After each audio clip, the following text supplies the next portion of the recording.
We'll go ahead and start. We've got Brian Zengsley right now, and then after Brian will be Don B before lunch. And so, Brian, I've enjoyed talking to Brian a lot about his topic right up front in my class. As a biologist myself and someone who enjoys genetics, just talking about what that means in the world of crops and whether we regulate it enough and all of those kinds of things. So I really enjoyed Brian's topic. These are his words. He says, I would like to thank my family for their support, my friends for keeping me productive, my advisor, Ms. Vinda, for her tremendous help structuring my thesis, and lastly, Mr. Wade and Ms. Meme for making this thesis possible. His title is Fix Your Wings, Icarus, Why Indonesia Should Support the Development and Regulation of Genetic Modification. Give me a couple of seconds to set the timer, and I'll tell you when you can start.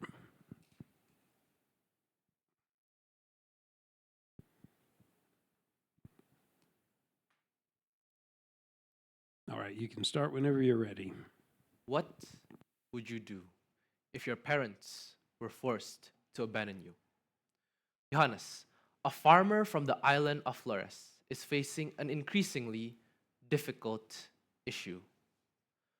With only 1 acre of land, his rice farm can barely sustain a family of 4. To make matters worse, a severe drought has plagued his land for several months, reducing the amount of harvest and food on his table to only 3 plates. This year, Johannes' family has just welcomed a newborn. Johannes' wife, Maria, delivered a daughter just last month, while his son, Stephanus, just turned 7. But his troubles only get worse. Johannes can no longer send Stephanus to school, and he is forced to answer an impossible question. How will he provide enough food for his family? Is he going to feed 1 child instead of 2, just like his father was tragically forced to do 27 years ago? While this scenario is presented in a personal context, it reveals the issues that many agricultural communities all over the globe experience. Food insecurity remains a major issue as it has been for thousands of years. Situations like these raise a critical question. Could genetically modified crops offer a viable solution to the growing pressure of global food demands? But first of all, what is genetic modification? Genetic modification is the practice of manipulating or combining DNA to modify an organism. Currently, research on genetic modification focuses on increasing an organism's yield, nutritional value, and survivability. This practice exhibits significant potential in various fields. However, it requires substantial resources, effort, and researchers to develop this field. A minimum cost of $10 million is required to develop a single new genetically modified crop, with costs potentially reaching an upward of $150 million. The state-of-the-art development of this technology, genetic engineering, only started in the 1900s. However, in the last 20 years, genetically modified crops, also called GM crops, have been increasing in popularity and in number. Genetic engineering directly alters the DNA of the target organism to change its traits, potentially affecting it in positive and negative ways. Regulations need to be tight enough to minimize damage, but loose enough to enable this technology to advance development. Therefore, proper development and regulation must be enforced in Indonesia for 3 reasons. Unregulated GM plants can negatively affect surrounding ecosystems and organisms to maximize benefits and minimize potential risks and increase the safety of Indonesian citizens. Genetically modified crops are wings that will help Indonesia soar past food insecurity. Yet, the government doesn't take any immediate action regarding this, just like Icarus. He had the wings to escape his impending doom, yet Icarus died due to his arrogance and pride. The government, like Icarus, is flying too close to the sun. In addition, the Indonesian government has been absent in developing or controlling this technology, resulting in environmental damage, adverse impacts on local organisms, and massive losses for Indonesian farmers. Therefore, Indonesia must take stronger action to implement proper development and regulation, as GM plants can harm the environment, spread harmful traits, and negatively affect local animal life. Loosely regulated genetically modified plants can harm the environment. Some are engineered to be herbicide resistant, encouraging the use of herbicides, which causes weeds to adapt over time, maybe even leading to the weeds being entirely herbicide tolerant, leading to the growth of superweeds. These superweeds will compete with crops for nutrients, water, and sunlight, resulting in a decrease in the amount of yield. This case demonstrates exactly why the Indonesian government must strengthen the development and regulations on GM plants to better understand and prevent the long-term ecological risks associated with agricultural practices involved with GM crops. The transmission of DNA from genetically modified plants could potentially spread harmful traits. One of the most common methods of gene transfer is the transfer of pollen. The pollen can spread to other plants, creating seeds with the same GM traits as the original crop. Those traits can cause problems and harm the environment. The transmission of DNA may also happen to bacteria. Especially for older GM plants, the trait of antibiotic resistance is present for lab testing. The transmission of antibiotic resistance to harmful bacteria would make infections harder or even impossible to treat. Normally, antibiotics kill bacteria. However, resistant bacteria continue to survive and multiply. As a result, standard treatments no longer work. Infections that were once easily treatable can become life-threatening. Toxin-producing traits may also affect non-target organisms like pollinators or other parts of the food chain. The Bt genes are one of the most commonly engineered genes specifically designed to kill pests. The toxin is supposed to be species-specific, mainly affecting caterpillars and beetles. However, they also impact non-target organisms like butterflies and herbivores. This indirectly influences reduced prey populations, leading to a predator decline and also changes in competition between species. However, while the effects of this toxin are more limited and species-specific, the indirect ecosystem effects are more subtle but more widespread. Though genetic modification has been widely used by developing countries, these countries have also enacted laws to manage risk and protect local crops. Failure is not an option for them because GM crops affect the economy, public health, and food supply. Thus, a second reason proper regulation on GM crops is necessary is to manage risk and reap maximum benefits for the Indonesian people, as regulation can both provide productivity and safety, building public trust, reducing risk, and preventing corporate exploitation. Strong regulatory systems achieve both productivity and safety. One country that uses such a system is the US, which uses a multi-agency regulatory framework as its safety system, which includes the USDA, FDA, and EPA. GM crops has seen a yield increase of up to 10 to 25%, depending on the crop. Not only that, but crop loss is also reduced. The safety system is proven to be effective because there are no confirmed widespread health risks from approved GM crops. Another example is the Australian government, whose safety systems are regulated by the Office of the Gene Technological Regulator. GM cotton has seen a yield increase of up to 30%, and the amount of insecticide use has been reduced by 80%. Indonesia can emulate science-based regulatory institutions to build public trust and reduce risk. The United States uses 3 agencies so that each can focus on one goal, so that their strengths can complement with each other's weaknesses. First is the USDA, who is responsible for regulating plant health and environmental release. Next is the FDA, responsible for regulating food safety. The last is the EPA, responsible for regulating GM traits. The USDA, FDA, and EPA agencies complement each other's strengths and weaknesses, creating a system that combines both specialization and safety. In Indonesia, the agency responsible for regulating GM crops are the KKHPRG. This agency uses a multi-ministry framework similar to the US.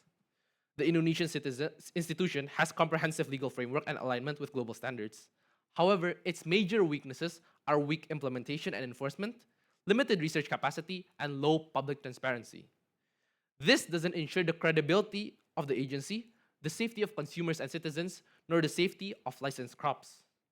In order to prevent corporate exploitation, Indonesia should depend on the government to lead and enforce the development of these regulations. Only big companies have the economic depth to research this area, so the industry is controlled by the few of them, enabling those companies to charge any price they please.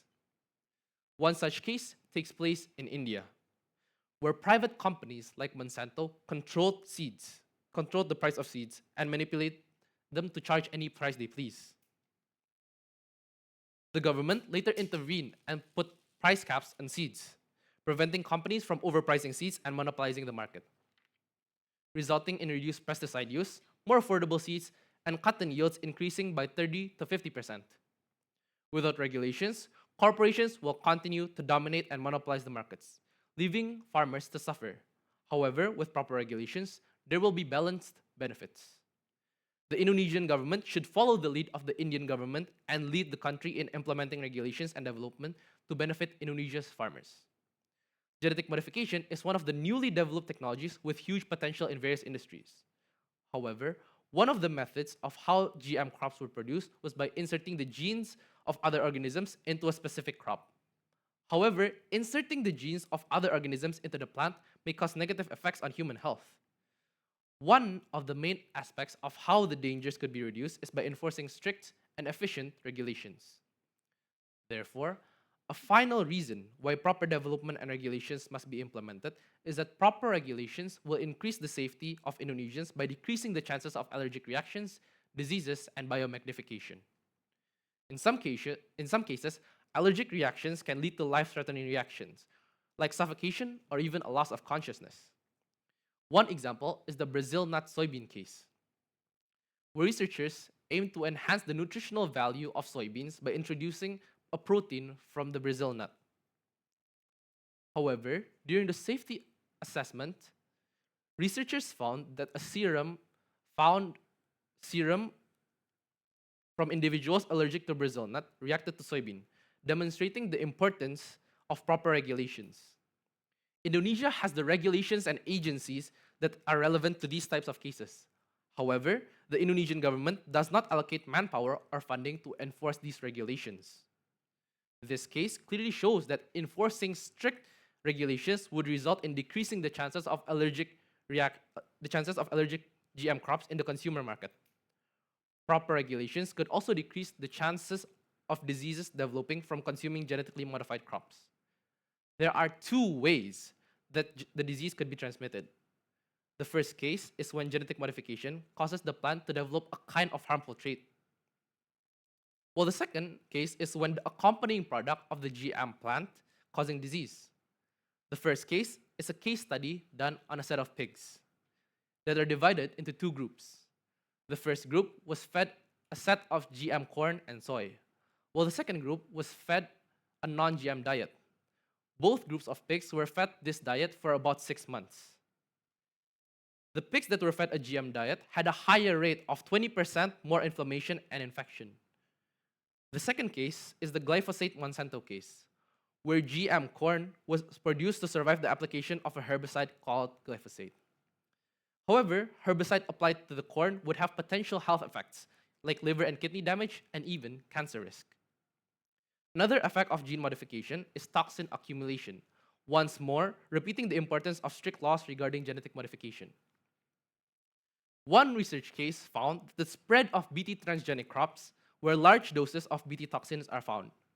Although the Bt toxin was touted as safe, it is still mildly toxic. Research has suggested that Bt toxins might have unforeseen effects on the immune system. The Bt toxin may be present in some of our organic food, increasing our toxin accumulation.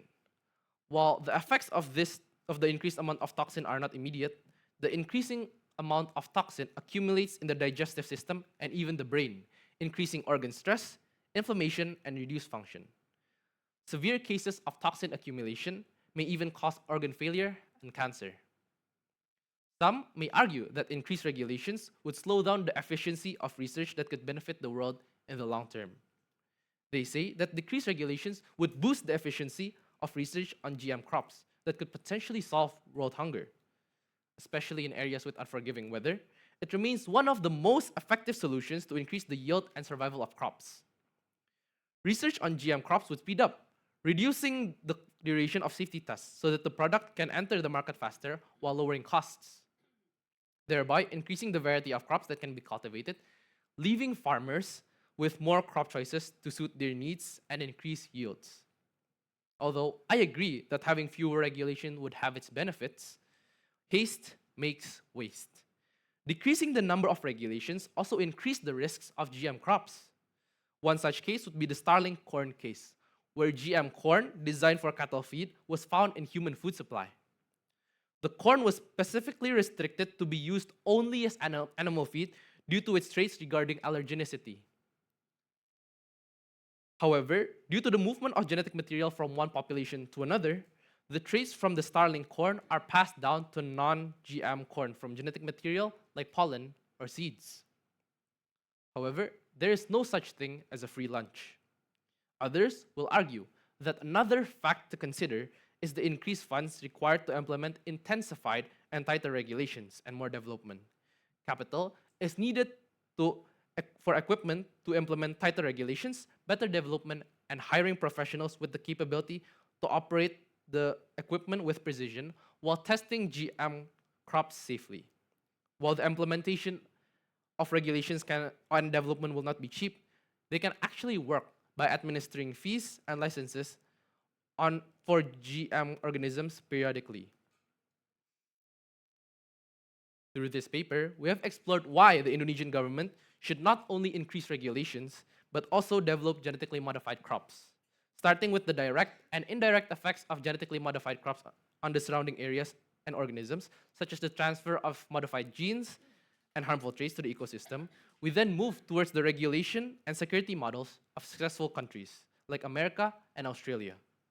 Finally, we discuss how increased regulations would increase the safety of Indonesian citizens, decreasing the amount of allergies, diseases, and toxin accumulation.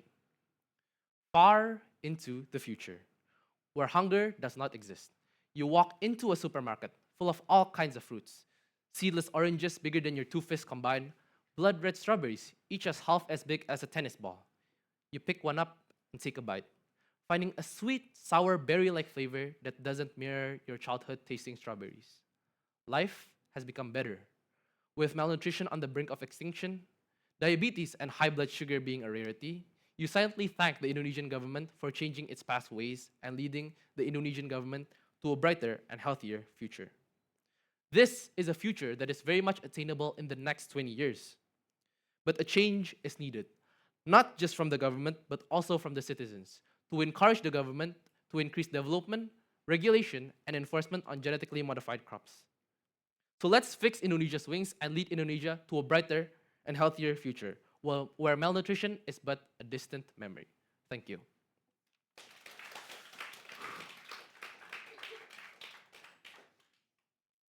Thank you, Brian. Our panelists today are Mr. JC and Ms. Christie. Let's have Mr. JC start. Can I take a drink first? Me too.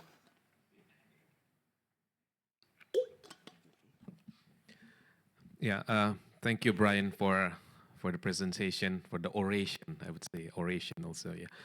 Yeah, it's interesting. The first that I saw this topic, I picked this topic because again, human geography students know why I chose this topic, right?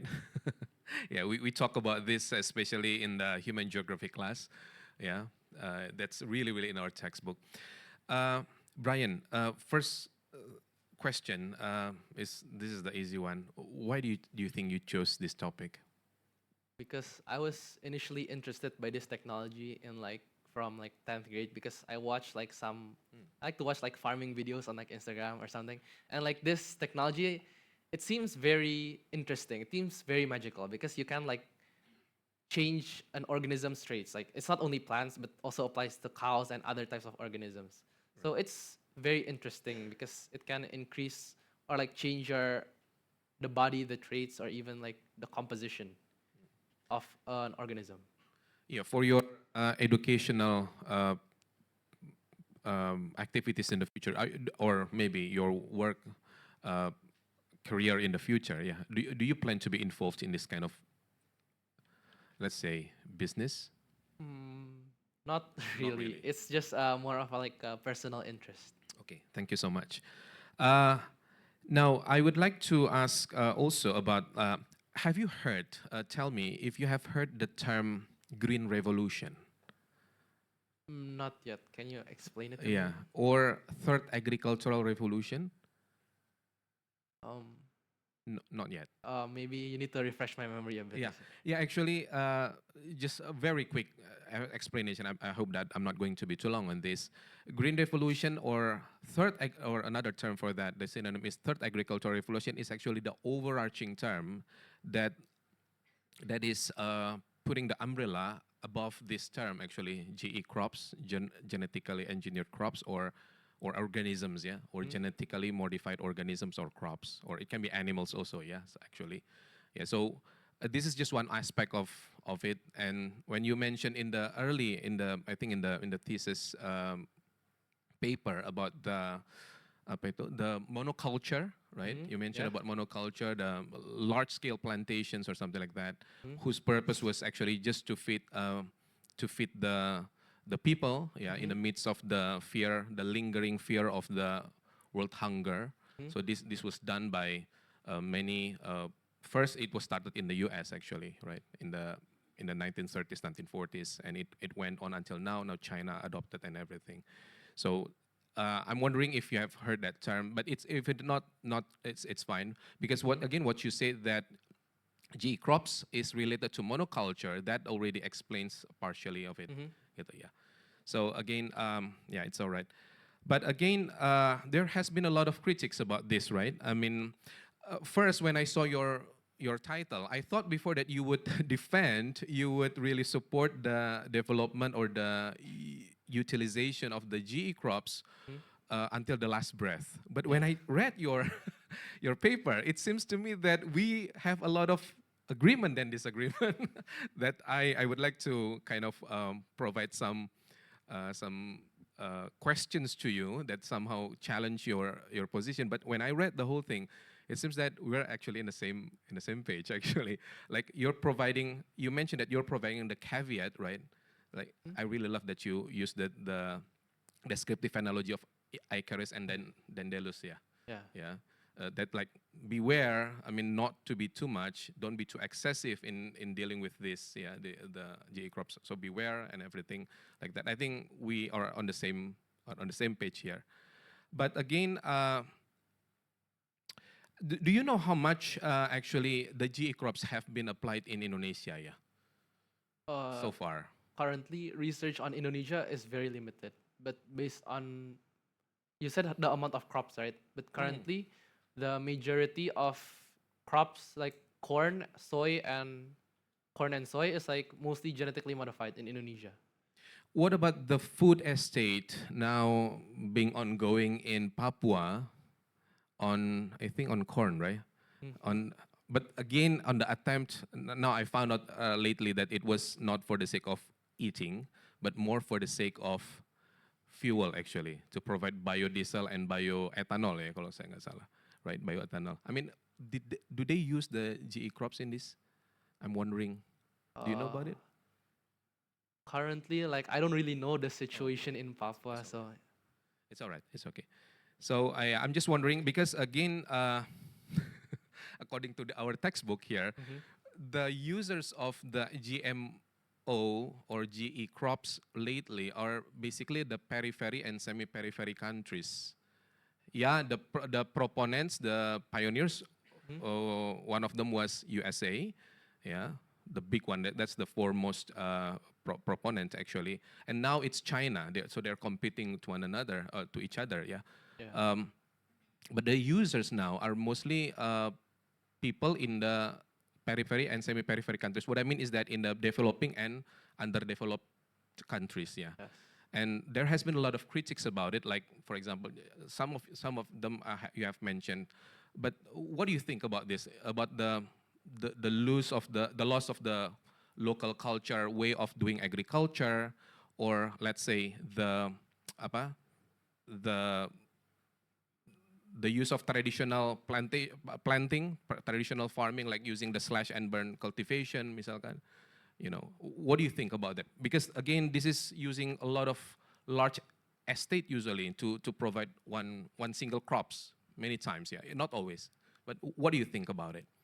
So can I try to like figure out your question first? Go ahead. So you're asking my opinion about other agricultural methods, like maybe monoculture, slash and burn farming, and maybe like changing like different season, different kind of plants like that. Yeah, including also the sustenance of the local culture in doing their own farming, their own local culture way of farming. Gitu. This is very modern, right? This is Yeah. very late, actually. Yes. Yeah. I agree that maybe that these agricultural practices also affect the productivity of crops. However, like it's not only that these practices affect the crops. There are also like uncontrollable factors like drought or even like the weather or like the chemical content of the soil. Although I agree that agricultural practices has its effects, GM crops also may add to the increase of productivity. So it doesn't only affect, so like the effects can be stacked together to increase the total productivity. Do you think that the fear or the belief of some people that it's still lingering, the fear of the world hunger, or which is in the, maybe you have heard about Malthusianism, Not yet. that the belief that the growth of people will be superseded by the growth, sorry, the growth of people will surpass the growth of the food or resources. Oh, Yeah. Do you think it is still ongoing right now? I mean, are we in that kind of dangerous situation right now? Or, on the other hand, maybe the problem with the world hunger is the matter of distribution. What do you think? In relation to promoting the GE crops, right? It seems that GE crops is a way to deal with the first option just now. But what about the matter of distribution of resources? it is very difficult to like only see it in one sector because like if like we can see like if it's like in like not too much of a distance, maybe distribution can help. But like in areas maybe like in Africa or somewhere where like food needs like several months to be transported, it's like really not an option for distribution. But for Indonesia, while distribution may alleviate some burdens, like poverty and like other factors can also be combined with malnutrition, like to contribute to malnutrition and food insecurity. Okay, thank you so much, Brian. Proud of you. Okay, let's go to Miss Christie. Test. Okay. Good morning, Brian. How do you feel? Good. Do you need to drink water before we move on, or is it okay? It's fine. Okay. So we're going to go back into why you are choosing this topic. You say that this technology is interesting for you because it can change the properties of living organism, and you said one of the example is on cows. Yes, it Yes. was my career last year. Oh, okay, that's nice. So, looking at that example, do you think it is ethically right to do the same genetic modification on animals? And what makes it different from doing genetic modification on our crops? Because it seems like the practice of doing GMO is so fine on our crops, but it's going to be kind of wrong to do it on animals. Don't you think so?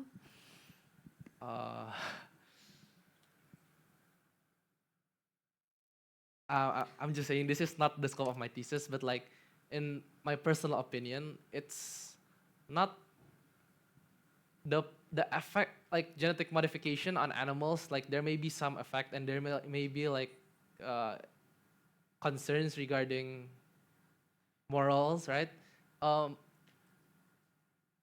Yeah, of course there will be concerns regarding morals. That's why there are like scientific regulations and many associations, international associations, are debating this regarding this topic. That's why they have implemented various regulations regarding the research of genetic modification. Although I cannot really specify on the explanation because currently this is not the specification of my topic. Okay, but on your personal stance, do you think doing genetic modification on crops is ethically right 100%, or do you have any raised concerns? There are some concerns during for me because if we were to not regulate this technology at all, companies can we cannot let these companies these companies will try to get as much profit as possible. Like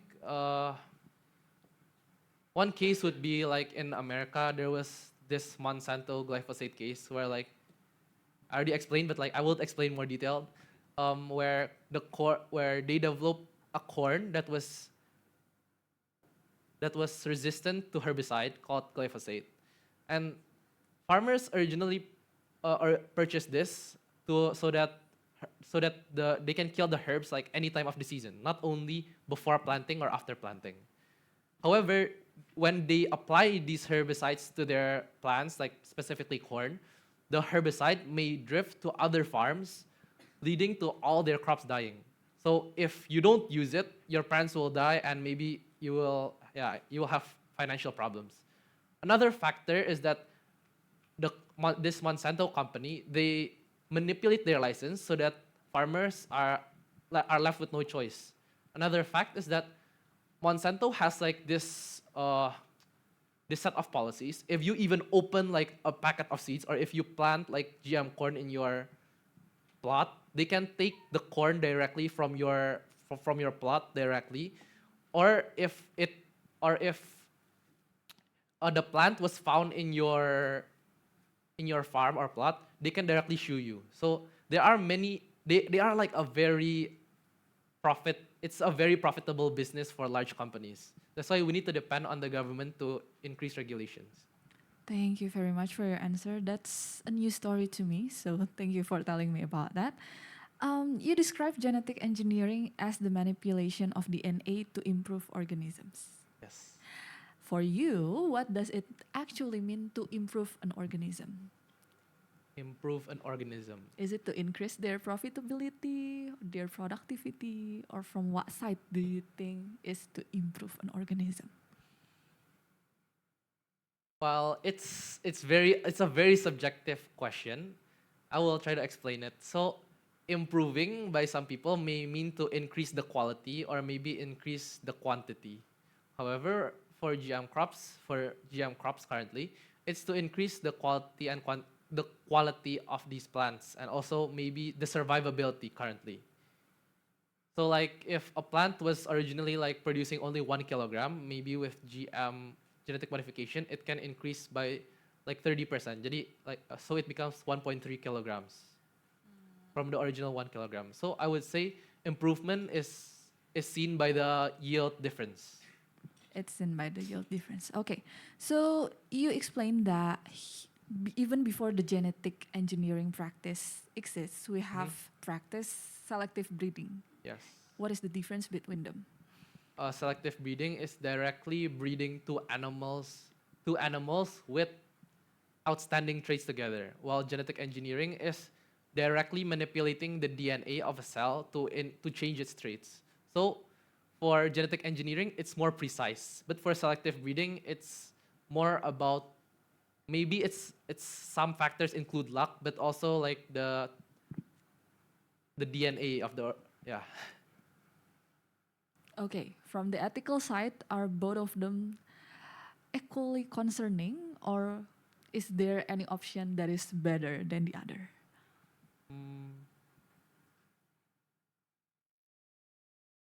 For selective breeding, I don't think there's really much of an ethical concern. I don't know, but like I don't think they have much of an ethical concern. But for genetic engineering, I would say there will be ethical concerns because you need to take like the stem cells of like Wait, no, this is plants. Sorry. So you need to take the cells of plants and you need to modify them. So I don't think it's the only ethical part is what the researchers try to modify it to. So because the plants are, I mean, they're living cells, but they don't have like a soul or they cannot think. So it comes to the intention of Yeah, the it comes to the humans. intention of the researchers. Okay. So talking about the modification, you said that the genes are inserted to increase resistance or productivity. Yes. Yes. How? This is such a very biological question. So if you just know the surface, that's fine. How do scientists determine whether the inserted gene will remain stable across multiple generations? Because as we know, it's not even stable in one season of harvesting. So how do scientists determine whether the inserted gene will remain stable across multiple generations? So they will conduct. I'm pretty sure there are regulations regarding that. So they need to do lab testings to like clone the genetically modified cells. So far, that's my understanding. And then after that, they clone the cells to make it into a small seedling where they plant it into a specific area where like it needs to be a specific non-contaminated area, and then they will try to see the progress of the plant, over the seasons, over the years, and check if there's any effects, any harmful effects, or like if the genes stay stable. Yeah. Seems like a very complicated process. Thank you very much for your answer. I think that's all, Mr. Wade. All right. I have a couple of questions myself. So the scariest thing to me about GM plants would be this creation of the superweed, right? Something like that, right? That in all of our intentions to create this unending food supply, we end up destroying our food supply, right? That sort of thing. And so that's the reason why you're talking about all this regulation. But just as many have pointed out in various theses all week long, there's a certain level of corruption here in government enforcement of regulations that is a little bit, it makes it scary, right? Because if the auditors come in to look at your situation and all they do is take money while you are creating super weeds, right? How can you trust our government, the Indonesian government, to regulate this stuff well?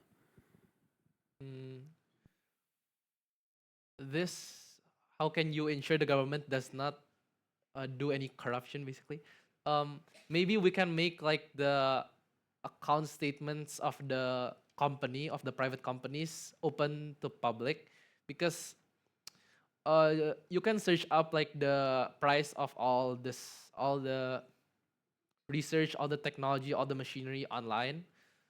So the expenses should be very easily accountable. Like there will be a specific set of resources that come out and come in, and I know that a minimum cost of $10 million is required to develop a single new genetically modified crop. We can check from the account statements if it's like similar to the average price of the development of GM crops. And to add to that, maybe only an increased amount of money will be added to implement like periodical checks. So maybe the account statement should show that the government does not corrupt any money. So like probably in the account statements, a total of maybe a maximum of $15 million like to develop a genetically modified crop and to do safety checks. Do you possibly ever want to include organizations that are maybe nonprofit, that are watchdog type agencies that look out for things like that? Would you sort of have them partner with the government so that they sort of, they're looking over these things as well? Or would we really just depend entirely on the government? I would look out for organizations that look out for the government. I'm pretty sure there's already several small organizations, but like the scale is very small. It's like around 20 people. Okay, well, your time is up. You've done a good job. Good job, Brian. Okay, so here's what we'll do. We'll meet friends, family, panelist, advisor over here for photos, and then